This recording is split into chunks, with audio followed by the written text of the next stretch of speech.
So your teen goes to bed at 11 p.m. By midnight, they're still texting. By 1 a.m., they're scrolling TikTok.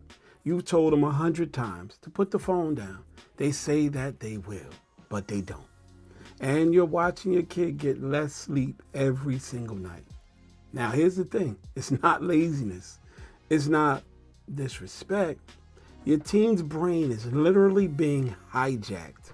And today, I'm going to show you exactly how.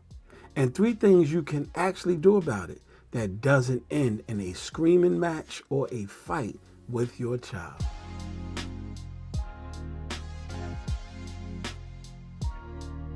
I'm Dr. Raymond Trigg, safety expert, former law enforcement, and someone who spends years helping parents understand the threats that they can't always see.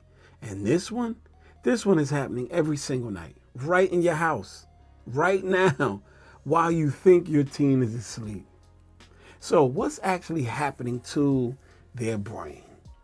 There are 3 biological forces that are working against your teen every night. The first one is blue light, and blue light actually kills melatonin. When your teen looks at their phone screen, they're exposing their eyes to this blue light. The blue light tells the brain that it's daytime. And when it's daytime, your body thinks, hey, stay awake. This directly suppresses melatonin, the hormone that makes you naturally drowsy. A teen's brain should start producing melatonin around 9 or 10 p.m. But if they're on their phone, that production gets delayed by 30 to 90 minutes. So by the time they fall asleep, their brain literally doesn't know it's time yet. Here's what makes it worse. Even with the blue light filter turned on, the effect is still there, it's just slightly reduced. Force number 2, dopamine loops. The phone is more rewarding than sleep. Every notification, every like, every text, every message, each one triggering a small dopamine release in your teen's brain. Dopamine is the reward chemical. It feels good. And it's the same chemical that's involved in addiction. Social media is engineered specifically to create these loops. Infinite scroll, constantly scrolling, unpredictable notifications. The what if someone just texted me feeling. This is the same mechanism that makes slot machines addictive.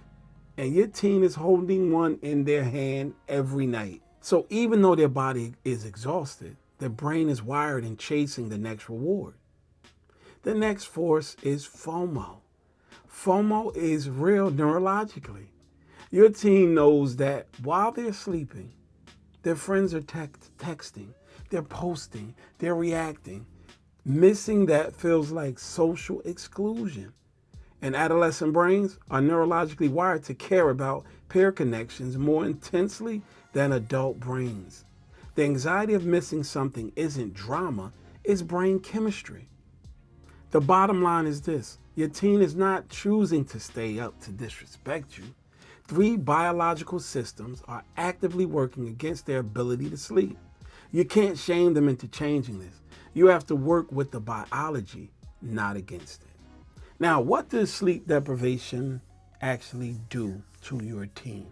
While your teen is lying in bed scrolling, the damage is stacking up night after night. Teens need about 8 to 10 hours of sleep. Research shows that most American teens are getting 6.5 to 7.5. That's a chronic sleep deficit, and it compounds every single night. Here's what a sleep-deprived teen brain looks like. Emotional regulation breaks down. More mood swings, more irritability, more conflict at home. Decision-making gets impaired. They take more risks, think less clearly. Mental health declines. Anxiety and depression get significantly worse. And then their grades drop. Memory consolidation happens during deep sleep, which they're not getting. So the phone at night is not just a habit. It is directly damaging your teen's health, their mood, their grades, and their future.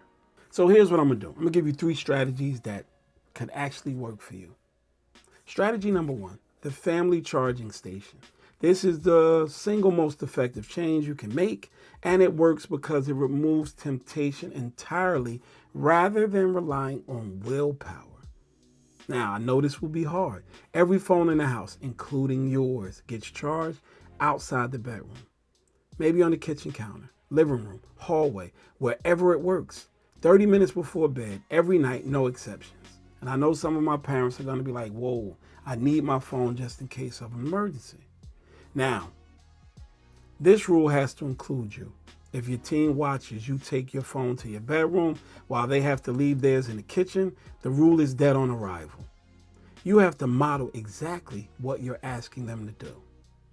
Strategy number 2, the replacement habit. Now, if you just take their phone away without giving your teen something else to replace it, you're leaving their brain with nothing to wind down with. That causes frustration and also resistance. Give them an alternative that signals sleep without triggering dopamine. I know this is going to be a weird one, but what about a physical book?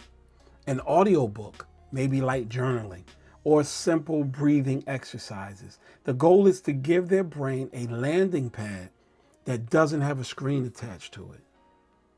Strategy number 3, the conversation, not the ultimatum. Before you implement any of this, you need to have one conversation. And how you have it matters more than what you say. Don't say you're staying up too late. From now on, I'm locking your phone in your room. Instead, try this. I learned something about what phones actually do to our brains at night.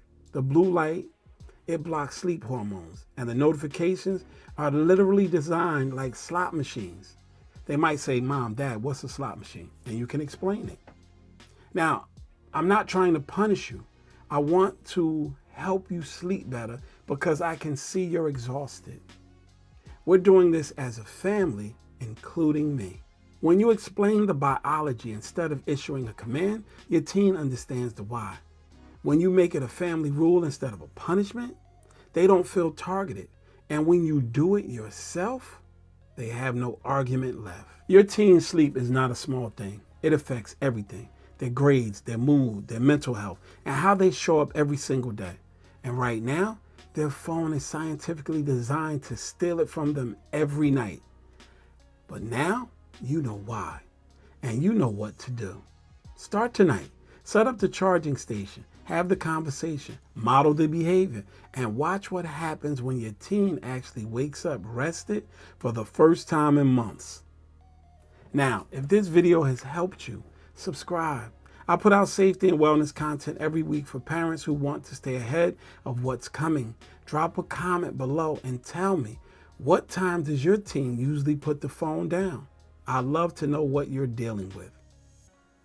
Thanks for watching. I'm Dr. Raymond Trigg, and stay aware, and as always, remember to play it safe.